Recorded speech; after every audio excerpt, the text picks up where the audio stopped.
So, quick update from the garden.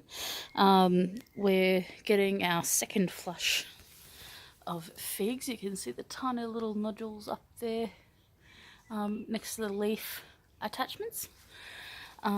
We've been harvesting in potatoes, which is good. Next year I will dig the soil a bit deeper.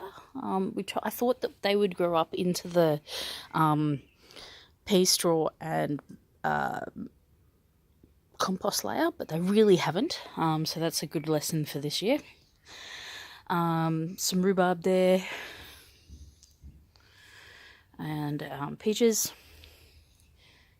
and more peaches, and more nectarines. Dragon fruit's put on a little bit of growth, not much really yet. Hazelnuts, English hazel, and a cherry tree. No cherries this year, as I said in the last video. The limes are all very happy. There is an insane amount of fruit on the Canotto tree. Funny little tree, that one. Some comfrey in the leftover comfrey here.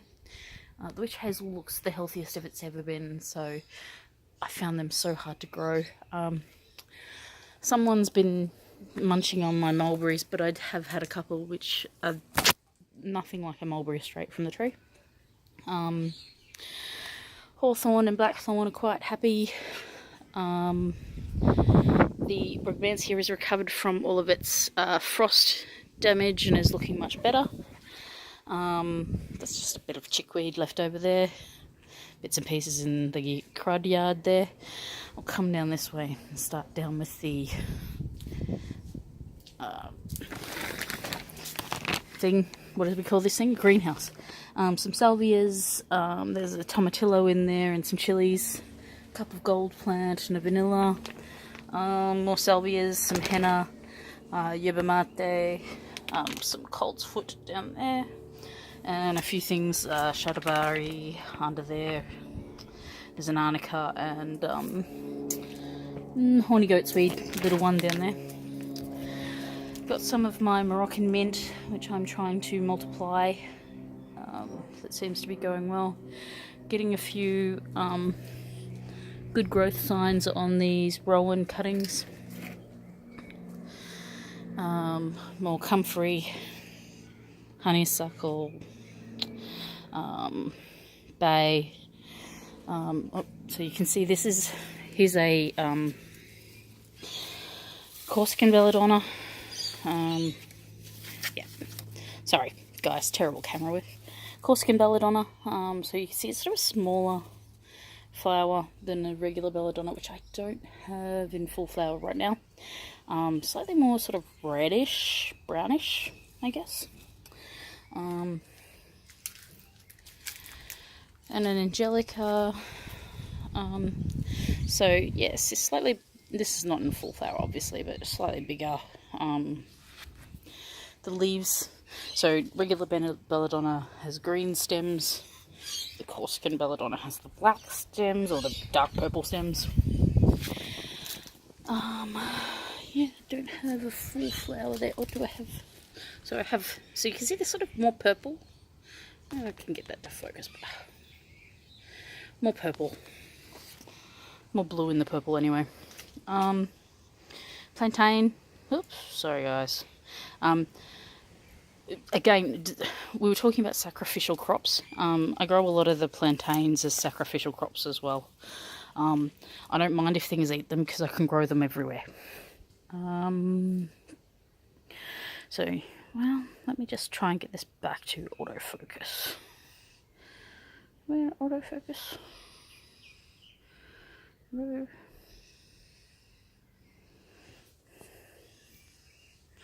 Alright, hopefully that doesn't go off wonk again. So the mulleins, these are still not very thrilled with life to be all crammed in where they are. That's the bugle, which is there. Some gorgeous little purple flowers. Some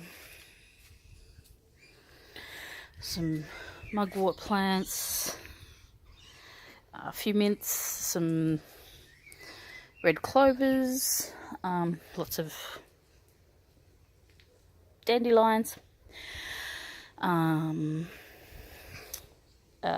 blah blah blah blah. Goldenrod here. All looking well. So I kind of love how licorice just is such a weird looking plant. Like, it just looks like nothing. These are the muskmallows, which have popped up since the last video. Campaign. Again, another sacrificial one, because these leaves get to be about 80 centimeters when it's in the ground. I don't know how big they'll get in a pot. That's like a 20 centimeter pot. But happy for the bugs to eat the leaves, because we're after the roots here. Tulsi, so holy basil. Apothecary rose, so these ones will end up being rose hips. What can you see here? So linden, best tea in the world. The cohosh, something you may not have seen before, so that's a black cohosh. Okay, over here, so like I said, we've got heaps of plantain growing, and heaps of motherwort. So, and then we've got henbane out the wazoo, and we'll just go out the front.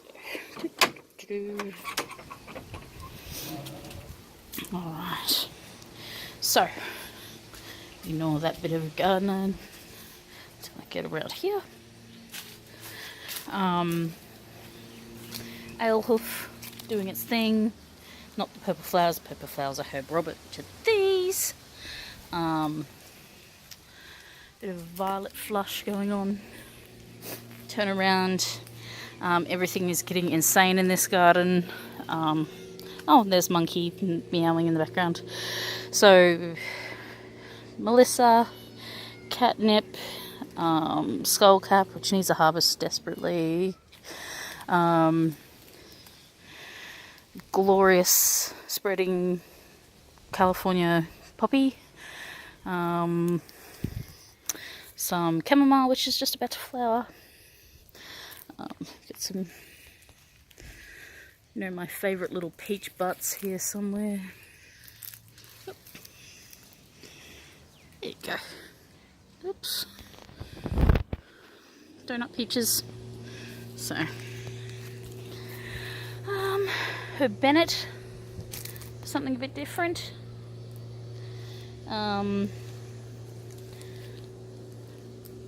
Calendula, thyme, lemon verbena. So that's an angelica. Now, just to show you, this is about, well, how do I describe it? So that's one of the stems of the leaves, and that's my hand. It's about half as high as I am, so maybe a metre tall. The St. John's wort down there. One of my favourite flowers, Nigella. Oh, this is so blurry, this video. Sorry, guys. And see that burdock just trying to climb up into the tree there. Not that it's climbing out, it's just that it's blown over. We've had a lot of wind. So the burdock's as high as I am. The marshmallow is almost as high. It'll flower soon, which means I'm going to have so many marshmallow roots, which is just awesome. We'll get angelica seed, so you can see their seed heads sort of under there. That'll happen. Wow. Guys, I'm really sorry about this video being more blurry. So if I come back, so there's the mugwort. Well, it's as tall as the eaves in my house, at least. It's probably about 3.5, 4 meters tall. The new pond with the calamus in it growing. Nice big mugwort, happily being at the front of the thing. The green's from too many nutrients from having potting mix in there. Beautiful, beautiful poppy seed pods. The heavily flowering white sage, and some more peaches, and hen and chicks, fat hen. I can't remember which one. One of them's poisonous, one of them's not. That one's the non-poisonous one. You can eat that. I always get the name wrong. Fat hen. I want to say it's fat hen. I think hen and chicks is the one you can't eat, because that would be bad. You'd die. It's poisonous. Well, it's toxic anyway. In the middle here, you sort of got a massive soapwort, which are those ones over there. So if we can zoom in and show you the soapwort. See the soapwort? It has the vertical sort of veins on the leaves there. Again, snails like to have a munch on the burdock leaf. It's not a big deal. There's an arborescens tree mugwort in the back there, the little silver one. Yeah, so I have a podcast to upload, so you can all listen to that with Belle and I. I'm Belle, she's Rue, with Rue and I. And we will hopefully get back on track. You can hear all the explanations of why everything's so crazy. And yeah, I hope you've enjoyed this walk around the garden. As you can see, it's early summer and everything is going just a little bit nuts. Talk to you soon.